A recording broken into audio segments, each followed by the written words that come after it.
Well, if you think music festivals are just about massive crowds and desert heat, think again, my friends. Here in Colorado festival season, it hits a little bit different. From family-friendly bluegrass in Telluride to indie jams in downtown Denver, we have your guide to Colorado's one-of-a-kind festival scene. Joining us this morning is the editor-in-chief of 5280 magazine, Jessica LaRusso. Jessica, thank you for joining us again this morning. Thanks for having me. Love having you on the show. This is such a fun and colorful article. I feel like it totally fits festival vibe. We're coming up on summer. We're excited about it. Talk a little bit about what makes Colorado's festival scene so special. Because, we think festivals, we think Coachella and Stagecoach and all that stuff. Exactly right. And we don't have any of those mega festivals, right? But what we do have is just so many of these boutique, smaller, really cool mountain festivals in just the most breathtaking places in the world, right? Against mountains and beside rivers, some of the most beautiful places you could hope to find live music.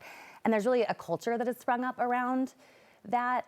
They call themselves festivarians. Oh, I like that. And it's really all about being welcoming and friendly. My favorite saying is, your tarp is my tarp. Cute. Which basically, if someone runs in and puts down a tarp in a really great spot, but then they go hit the merch line, you're just welcome to squat there. That's so Colorado. And hang out. Yeah. I love that so much. It's a really great atmosphere. You were telling me you interviewed a mom who has taken her kiddos to some of these festivals. Talk a little bit about her experience. Yeah, totally. So she was a Telluride bluegrass devotee and had a baby and 3 months old. 3 months. Took that baby, had another one at 4 months. Okay.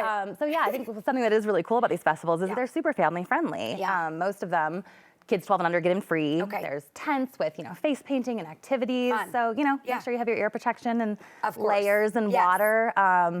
But yeah, that's kind of really part of the vibe of these festivals is that they want people to be able to get out there with their kids. And it's a good note for anyone else going to these festivals. Watch your feet. There's be little careful, people, little babies running around. You said you might go to the one in Lyons with the kiddos. Yeah, maybe this summer. We're thinking about trying to get up to Planet Bluegrass, maybe Rocky Grass this summer. Yeah. And a lot of these festivals are bluegrassy vibes, indie. Totally. Talk a little bit about that. Yeah, I mean, Colorado is synonymous with bluegrass. Yes. I got a fiddle on a mountainside.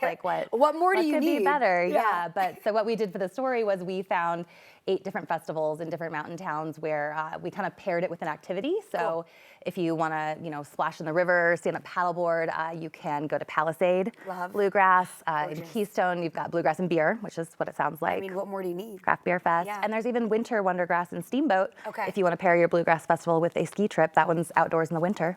I love it. Oh my gosh. Okay, you mentioned a few, and I feel like these are the ones we need to mark our calendars for, but any others totally top of the list for you, Jessica? Yeah. Well, I think it's not always possible. It's hard to say. Oh, no. Yeah. Okay, we've got plenty to talk about. Yeah.